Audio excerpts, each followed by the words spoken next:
Good afternoon. We'll start with statements from the Secretary General and then the Prime Minister, and following that we'll take a few questions. Secretary General. Prime Minister Starmer, dear Keir, it is great to see you again, and I'm delighted to welcome you here to NATO headquarters. Thank you. The United Kingdom, as you know, has always been a staunch and essential ally. You are one of the founders of our great alliance. RAF pilots help secure Allied skies. The Royal Navy helps keep our seas safe. And the British Army contributes to our shared security. You are world-leading in cyber and innovation. And you make an invaluable contribution to our nuclear deterrent.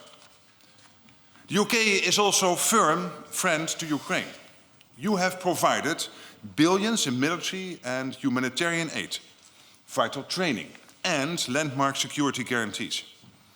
Going forward, we must not only sustain but continue to step up our support so that when the time comes, Ukraine can sit at the negotiating table in a position of strength and pursue a good deal for lasting peace.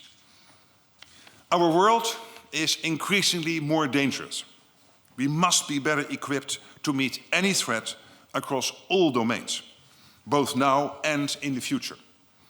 Russian destabilization campaigns in allied countries are on the rise.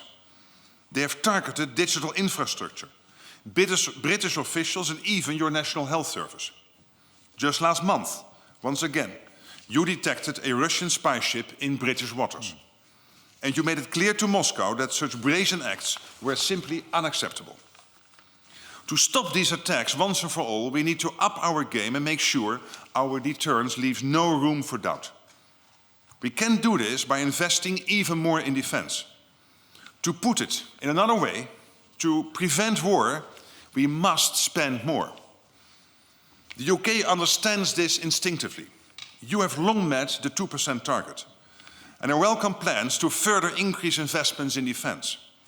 Because in a more dangerous world, 2% will not be enough to keep us safe. We need to invest considerably more. We also need to replenish our stocks, and fast. There's no time to waste.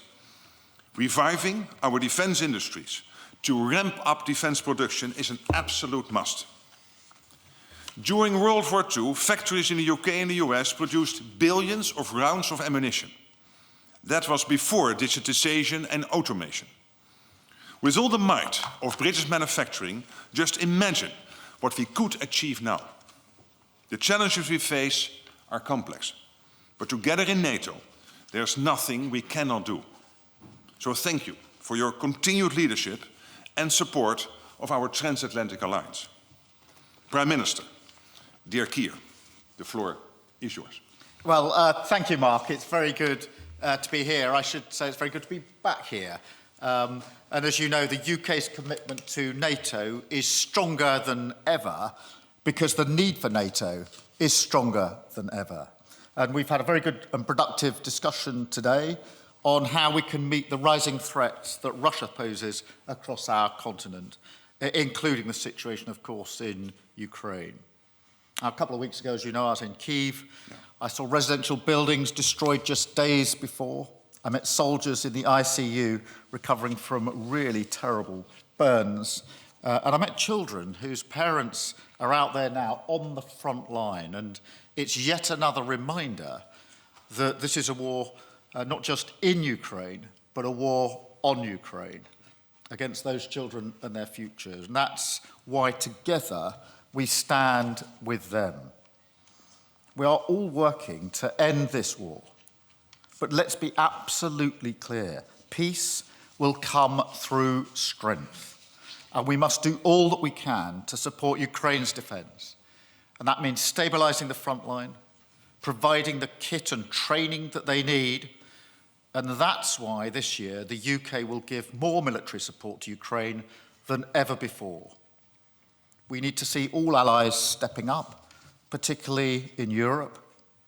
President Trump has threatened more sanctions on Russia, and it's clear that that's got Putin rattled. We know that he's worried about the state of the Russian economy. So I'm here to work with our European partners on keeping up the pressure, targeting the energy revenues and the companies supplying his missile factories to crush Putin's war machine. Because ultimately, alongside our military support, that is what will bring peace closer. And we must keep working together to bolster NATO. And as you say, things that would have provoked utter outrage just a few years ago have now become almost commonplace. Russian spy ships loitering off the British coast, a campaign of sabotage across Europe, cyber attacks, election interference, and attempted assassinations. Russia is seeking to destabilize our continent and target our values. So we should still be outraged, and we must harden European defence. In the UK, we're proud to be a leading NATO ally, part of the forward land forces, helping to police our skies and patrol our seas. Our defence spending is, of course, 2.3% of GDP now, and we're working hard to set the path to 2.5. And NATO's plans and requirements, as well as the principle of NATO first, will be at the heart of our strategic defence review this year. Across Europe, we must shoulder more of the burden now, because it's our burden to carry. Now, that's what I'll be discussing at the EU Council this evening. We want to deliver an ambitious UK-EU security partnership to bolster NATO, covering military technology and R&D, improving the mobility of forces across Europe, protecting our critical infrastructure, and deepening our industrial collaboration to increase defence production. We can't be commentators when it comes to matters of peace on our continent. We must lead, and that's what I'm determined that we will do. Thank you so much, Mark. All right, we now have time for a few questions. Third row, Sky. Thanks very much. Beth Rigby, Sky News. Secretary General, NATO has stood united against Russia with all allies in lockstep since the invasion in 2022. Now 2 members, Canada and US, are on the cusp of a trade war. Do you fear the alliance is unravelling at the most fragile of times? And Prime Minister, President Trump says tariffs on the EU are coming. He hasn't ruled out tariffs on the UK. Are you worried about that? And be it from forcing Ukraine to the negotiating table to threatening trade wars with allies, isn't it the truth that President Trump is a bad thing for Europe's economic prosperity and security? Thank you very much.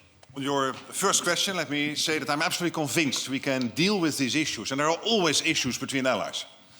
It is never always tranquil and happy-going. There are always issues, sometimes bigger, sometimes smaller. But I'm absolutely convinced that will not get in the way of our collective determination to keep our deterrence strong. And when you talk trade, it is interesting to see that the trade surplus of the US getting into Europe is since 2022. They sell more to Europe than we sell to them. And the net surplus is $180 billion since 2022. So that tells you something, that there are more figures and numbers to look at. But going back to your question, I'm absolutely convinced it will not have an impact on our collective deterrence. Thank you very much, Beth. Look, on the question firstly of tariffs, obviously it's early days, and I think what's really important is open and strong trading relations, and that's been the basis of my discussions with President Trump. And I know that intense US-EU discussions are planned. In relation to the issue that you link it to of Ukraine, I do think it's right for us to acknowledge the role that the US have played in relation to the joint effort on Ukraine. And that's, of course, pivotal because it's not just a question of a war or the sovereignty of Ukraine. It is not just a European issue, it's a question of global security. And I think it's very important that we see it in that context.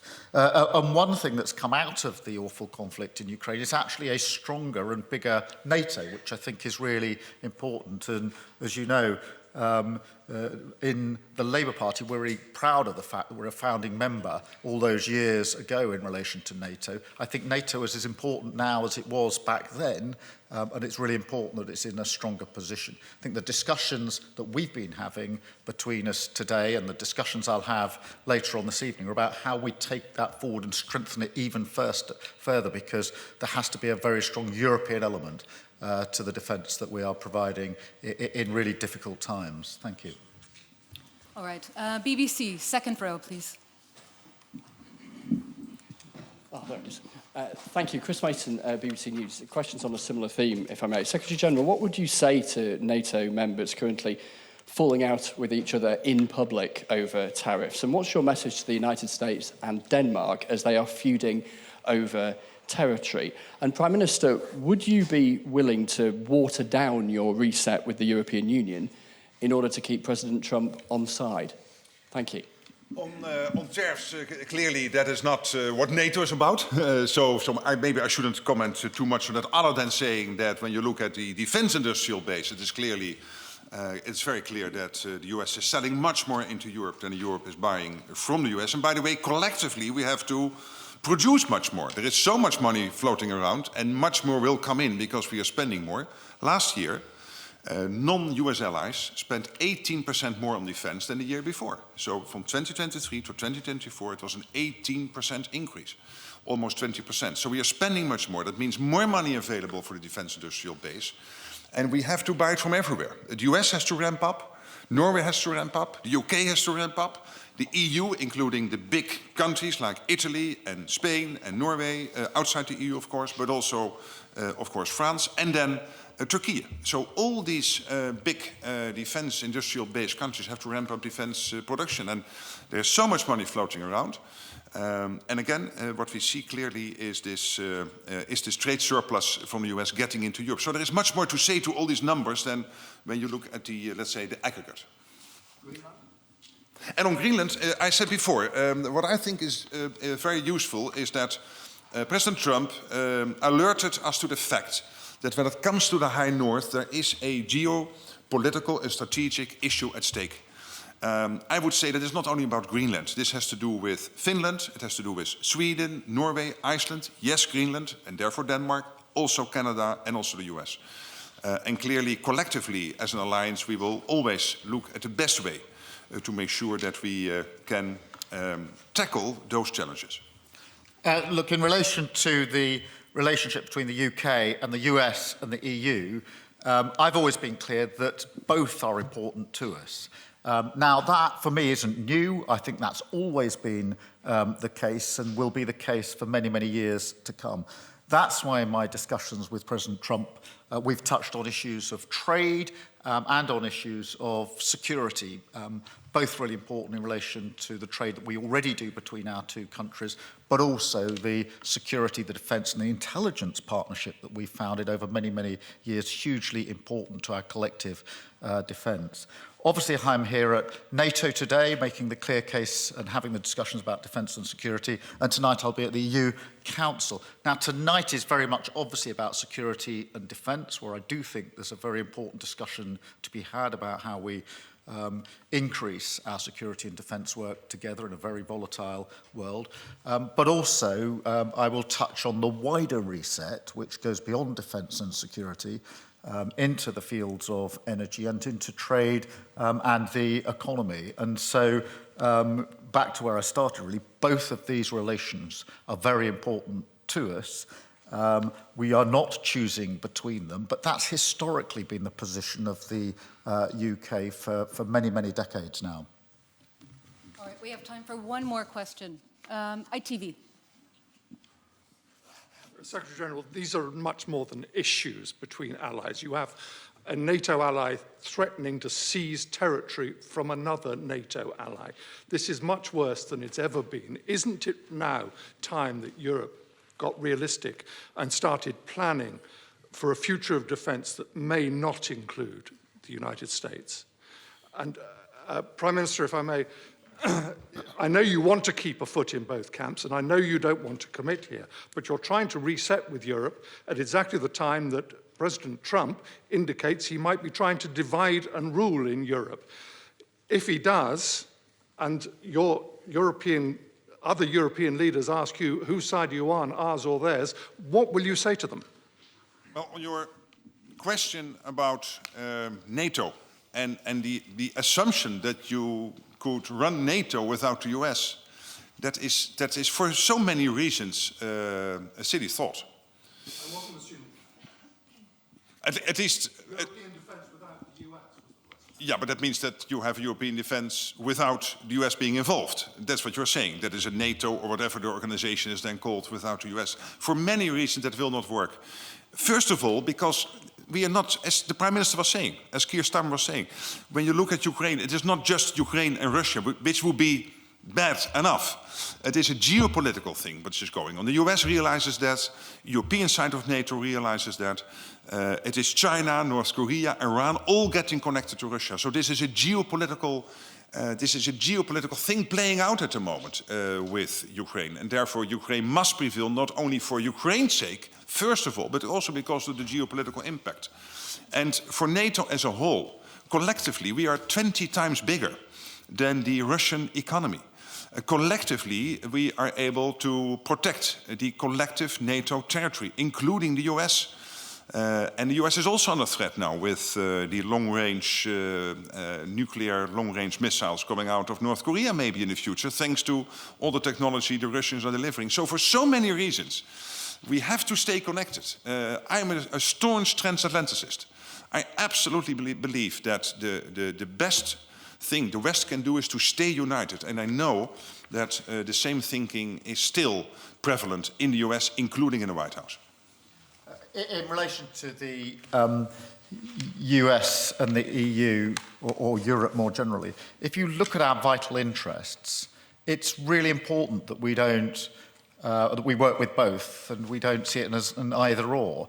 On defence and security, we are working very closely with our European allies every day, particularly in Ukraine, but not only in Ukraine, but equally on defence and security with the US and the special relationship in relation to defence, security and, of course, the intelligence capability that we have developed together. This is vitally important.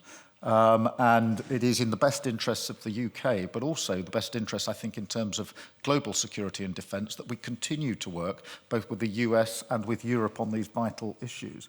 When it comes to trade equally, we've got a huge amount of trade between the US and the UK, as we have with the EU, and that's why it's important that I always act in the national interest, the best interests of the UK, as we stay resolute, saying that it's important that we work with both sets of partners, particularly this volatile time, where I think it's generally accepted and rightly accepted that we face a more volatile world now than we have done for many decades. So now is the time to step up on all fronts with both the US and the EU. It is not the time to pull back on either front. Thank you very much. All right, that's all we have time for. Thank you. Of course not. Was your voice coach definitely